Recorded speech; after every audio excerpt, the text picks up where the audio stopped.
নমস্কাৰ সকলোকে তৰালি একে ব্লগৰ অন্যটি ভিডিঅ'লৈ আপোনালোক সকলোকে স্বাগতম জনাইছোঁ আৰু আজিৰ এই বিশেষ ভিডিঅ'টো হৈছে সেই সকল লোকৰ বাবে যিসকল লোকে সদায় খাই থকা মচুৰৰ দাইলকণ খাই বেয়া পায় আৰু আপোনালোকে যদি মোৰ এই ৰেচিপিটো চাই ঘৰত এবাৰ ট্ৰাই কৰে 100% গ্যাৰান্টি আপোনালোকেও সদায় এনেকৈ দাইলকণ ৰান্ধিব আৰু ভাতকেইটা খাওঁতে সদায় আঙুলি টকালি খাব আৰু আশা কৰিছোঁ আপোনালোকে মোৰ ভিডিঅ'টো স্কিপ নকৰাকৈ চাব আৰু এতিয়া আপোনালোকক ৰেচিপিটো দেখাই আছোঁ আৰু এয়া লৈছোঁ মই এটা ডাঙৰ আলুটো ভালকৈ ধুই বাকলি গুচাই এয়া দীঘলকৈ কাটি লৈছোঁ আৰু আনফালে মই দাইলকেইটা এটা বাউলত উলাই লৈ ভালকৈ ধুই ইয়াক 10 মিনিট মান সময় পানীত তিয়াই ৰাখিছোঁ যাতে দালিকেইটা সোনকালে সিজি যায় আৰু কোমল হৈ যায় আৰু আনফালে মই কেৰাহী এখন পাতি লৈ তাত মিঠাতেল দি গৰম হ'ব দিলোঁ তাৰ পাছত মই নিমখ আৰু হালধি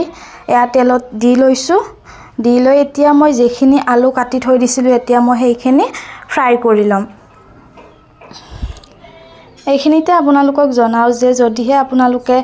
মোৰ চেনেলটো সাবস্ক্ৰাইব কৰা নাই চেনেলটো সাবস্ক্ৰাইব কৰি দিব লগতে নটিফিকেশন অল কৰি দিব যাতে মোৰ ভিডিঅ'বোৰ আপোনালোকে চাই থাকিব পাৰে আৰু মোক আগুৱাই যোৱাত সহায় কৰিব আৰু এয়া মই আলুখিনি ফ্ৰাই কৰি আছো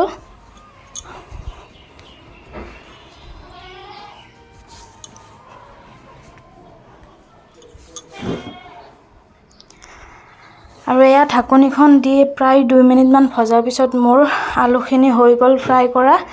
আৰু এইফালে মই লোহাৰ তাৱাখন বহাই দিছোঁ ইয়াতে মই কণী এটা আমলেট কৰি লম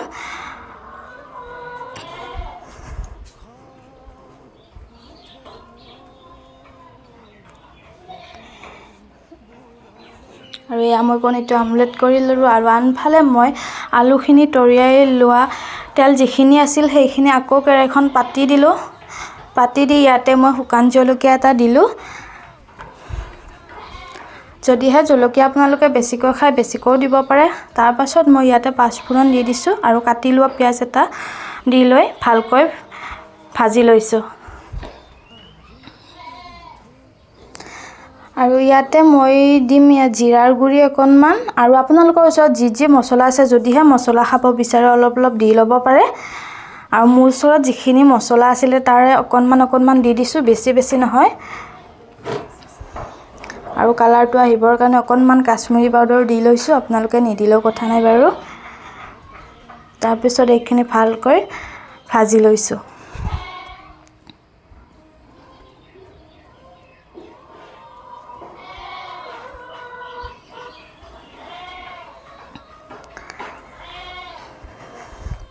আৰু এতিয়া ইয়াৰ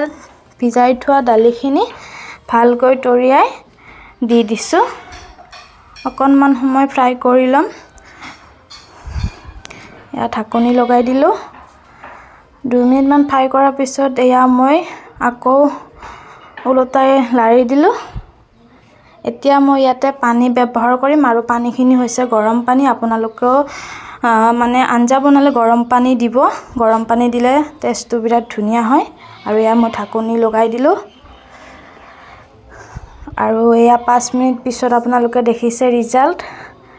দালিকেইটা যিহেতু জিকাই থোৱা হৈছিল সেইকাৰণে বেছি সময় নালাগিলে দালিখিনি সিজি যোৱাত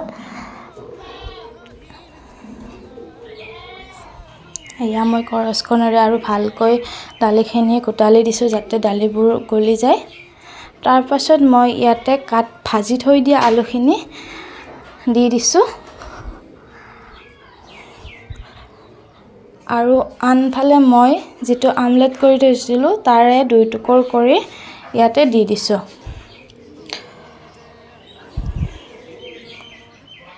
এতিয়া মই আৰু বেছি সময় নালাগে হ'বলৈ এতিয়া মই ঢাকনি 2 মিনিট মান লগাই দিলোঁ তাৰ পাছত ঢাকনিখন গুচাই আকৌ কেঁচা জলকীয়া এটা সোৱাদ উঠিবৰ কাৰণে দি দিছোঁ যদিহে আপোনালোকে নিদিয়া কথা নাই বাৰু আৰু শেষত মোৰ এয়া ব্যঞ্জনখিনি হৈ গ'ল এয়া দেখিছে কিমান ধুনীয়া লাগিছে দেখিবলৈ আপোনালোকেও যদি এনেকৈ ট্ৰাই কৰে এবাৰ ঘৰত নিশ্চয় কৈছোঁ ভাল পাব সকলোৱে খাই আৰু শেষত কৈছোঁ মোৰ যদি চেনেলটো সাবস্ক্ৰাইব কৰা নাই সাবস্ক্ৰাইব কৰি দিব আপোনালোকৰ ওচৰত সদায় এনেকৈ নতুন ভিডিঅ' আনিবলৈ চেষ্টা কৰিম আপোনালোকে আশীৰ্বাদ কৰিব মোৰ চেনেলটোক যাতে মই আগুৱাই যাব পাৰোঁ আৰু এনেকৈ আপোনালোকৰ ওচৰত সদায় ভিডিঅ' দি যাব পাৰোঁ। আজিলৈ আহিছোঁ তেন্তে, বাই বাই।